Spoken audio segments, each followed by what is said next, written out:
톡톡이 여러분 안녕하세요, 톡선입니다. 여러분 오늘 새벽에 애플 이벤트가 있었어요. 애플 이벤트 시작하자마자 막 그 캘리포니아 음악이 막 나오면서 저도 막 가슴을 두근두근 하면서 지켜봤는데요. 여러 제품의 소개가 있었잖아요. 저랑 같이 하나씩 보실게요.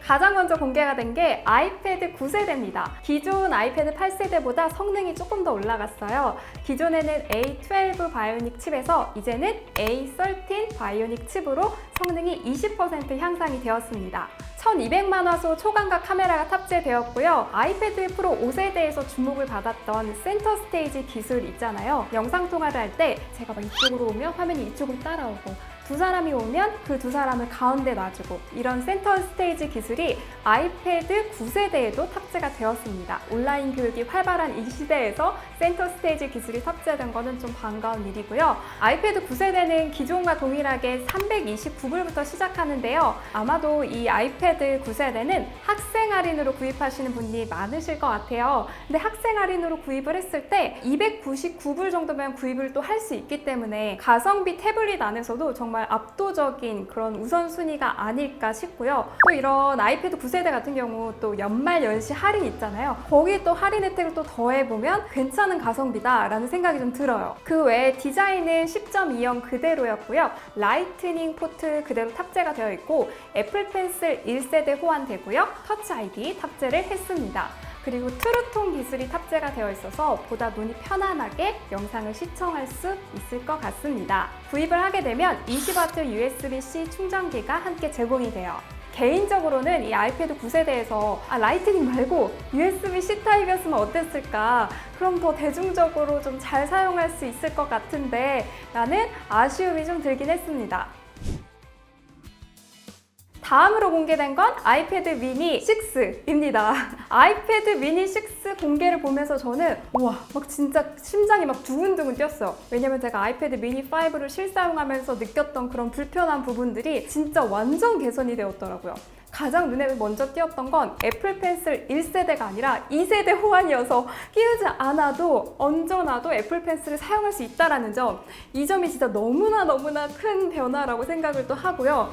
그리고 라이트닝 포트가 아니라 USB-C 포트로 충전을 할 수 있다는 점 너무 좋았고, 모노 스피커가 아니라 스테레오 스피커로 사용할 수 있더라고요. 진짜 많이 바뀌었다 싶었어요. 그리고 아이패드 미니 6에는 A15 바이오닉 칩이 들어가 있어요. 이번에 아이폰 13에 들어갔던 A15 바이오닉 칩이 딱 들어가 있기 때문에 또 최신 성능을 또 느껴볼 수가 있고요. 그리고 홈 버튼이 사라졌어요. 그리고 베젤이 진짜 얇아졌더라고요. 기존에는 7.9형이었다고 하면 이번에 미니 6는 8.3형으로 변화가 됩니다. 체감이 좀 클 것 같아요. 그리고 지문 인식 같은 경우에도 홈 버튼 지문 인식이 아니라 상단에 지문 인식을 하게 변화가 되었더라고요. 아이패드 미니 6에서 조금 아쉬운 부분이라고 하면 120Hz가 빠져 있다는 거, 그 부분을 제외하면 그래도 괜찮은 그런 스펙이 아니었나 싶고요. 그리고 무려 5G 또한 느껴볼 수가 있었는데요. 와, 이거다.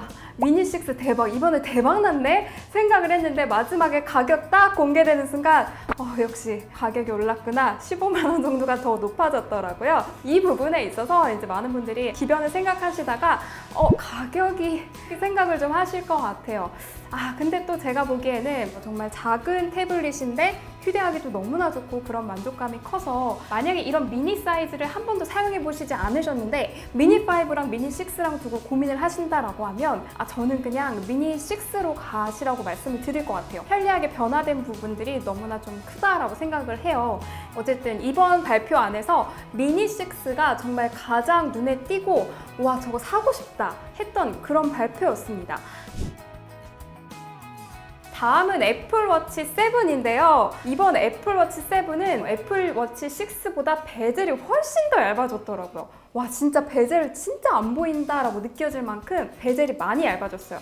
그런데 누가 애플워치가 각진 디자인으로 바뀔 거다라고 그런 루머가 돌았잖아요. 그래서 디자인적으로 또 뭔가 더 바뀌려나 하고 기대하고 봤는데 그건 없더라고요. 오히려 더 둥근 모양으로 되어 있고 베젤이 더 얇아지고 또 두께도 얇아지고 해서 이거 괜찮겠다, 이쁘겠다라는 생각은 들었어요.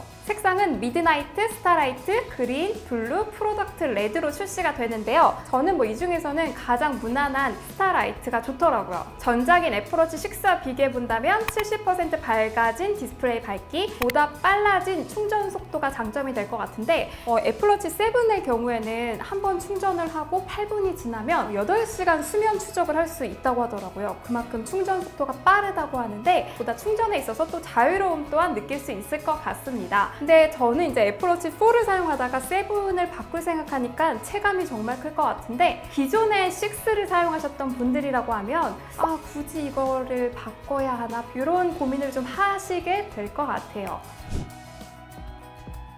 자, 다음은 아이폰 13인데요. 아이폰 13 저도 정말 많이 기대를 했고 그런 루머가 있었잖아요. AOD를 지원할 거다. 그것도 괜찮겠다 싶었거든요. 근데 누가 그랬어요? AOD 전혀 말도 안 나오더라고요. AOD 지원은 없었습니다. 색상은 그라파이트, 골드, 실버, 시에나 블루 색상이 출시가 되는데요. 여러분들은 시에나 블루 색상 어떻게 보시나요? 저는 최근에 출시한 시그니처 컬러 중에서는 가장 마음에 들었어요. 처음에는 이게 약간 좀 아이스크림 색상을 좀 떠올리게 하는 그런 색상인가 막 이렇게 보다가도 예쁘더라고요. 약간 파스텔 느낌도 나고 시에나 블루 이거 한번 구입해보고 싶다라는 생각이 좀 들었는데 시에나 블루 색상을 구매하려면 정말 박터지게 클릭을 해야겠구나 라는 생각이 좀 들었거든요. 빠르게 구입할 수 있으면 시에나 블루 색상으로 구입을 하고 그렇지 않다면 다른 색상으로 가지고 올 수도 있을 것 같습니다. 디자인적인 변화에서는 노치가 20% 작아졌어요. 그리고 트루뎁스 센서도 20% 작아졌는데 이 노치가 기존보다 조금 더 작아졌다라는 그 체감이 사용하면서 큰 변화가 있을지 근데 지금 드는 생각은 그렇게 큰 변화가 있을까 싶기도 해요. 아이폰 13 프로와 프로 맥스를 영상에서 봤을 때는 이번에 향상된 카메라 기능만큼 카메라가 조금 튀어나온 그런 모습이었거든요. 아니길 비는데 이번 제품을 정말 실제로 받아보고 얼마나 튀어나와 있는지 이건 한번 보여드리도록 할게요. 아이폰 13 프로는 6.1인치, 아이폰 13 프로 맥스는 6.7인치 전작과 동일합니다. 그런데 무게는 좀 늘어났어요. 아이폰 12 프로 187g, 아이폰 12 프로 맥스 226g이었는데 이번에 출시한 아이폰 13 프로는 203g, 아이폰 13 프로 맥스는 238g으로 늘어났습니다. 휴대폰 무게가 무거워지면 이게 체감이 정말 크단 말이에요. 그래서 이 무게가 늘어났다라는 그 부분이 아이폰 13 프로와 13 프로 맥스를 두고 선택함에 있어서 가장 큰 지표가 아닐까라는 생각이 듭니다. 그리고 슈퍼 레티나 XDR 디스플레이로 25% 밝아진 일반 밝기 1000니트를 지원하고요. 최대 120Hz를 지원하는데 화면을 보다가 거기에 맞게 주사율을 왔다 갔다 변화를 시키더라고요. 배터리에 있어서 조금 더 좋을 수도 있겠다. 체감할 때 어떤 느낌인지는 궁금하다라는 그런 생각이 들었고요. 어쨌든 최대 120Hz를 지원한다는 거 그 자체로도 환영할 일이라고 생각을 합니다. 배터리 사용 시간도 증가했는데요. 아이폰 13 프로는 12 프로보다 1.5시간 증가했고 아이폰 13 프로 맥스는 12 프로 맥스보다 2.5시간 증가했다고 합니다. 그리고 저장 공간이 1TB까지 구매할 수 있게 되었어요. 근데 그렇게 되면 가격이 200만 원은 훌쩍 넘더라고요. 그리고 아이폰 공개하면서 카메라에 관한 이야기를 정말 많이 했는데요. 아이폰 13 프로 맥스의 경우 새로운 77mm 망원 카메라를 통해 3배 광학줌을 느낄 수 있다고 하니까 정말 마이크로한 사진 촬영을 좋아하는 저 같은 사람으로서는 기대가 되는 부분이고요.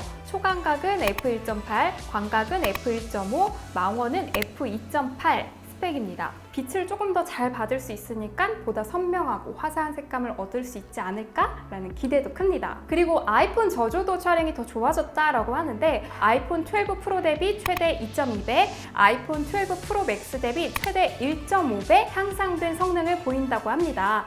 사실 아이폰의 저조도 촬영은 워낙 유명하잖아요. 진짜 잘 나와요. 그렇기 때문에 여기서 더 좋아진다라고 하면 더 얼마나 좋아질 수 있을지 궁금하기도 하고요. 이전에 아이폰 12 프로에서 약간의 그 어두웠을 때 고스트 현상이 좀 있었잖아요. 이거는 제가 나중에 구입해서 한번 비교를 해보도록 하겠습니다. 그리고 이번 아이폰 13에서 또 카메라 부분에 대해서 정말 많이 이야기를 하면서 그 중에서도 이제 시네마틱 모드를 많이 또 시간을 할애했거든요.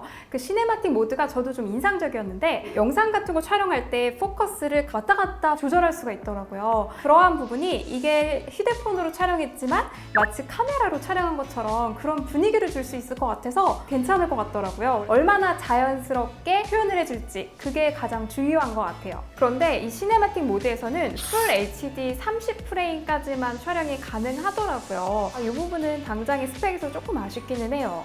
아이폰 13과 13 미니는 5가지 색상으로 출시되었는데요. 핑크 색상이 여심을 좀 흔들 색상인 것 같아요. 색상 너무 이쁩니다.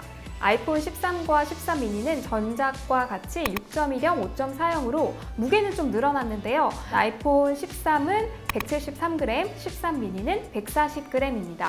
카메라는 듀얼 카메라가 탑재되어 있어요. 광각은 f1.6 1200만 화소, 초광각은 f2.4 1200만 화소가 탑재되어 있습니다.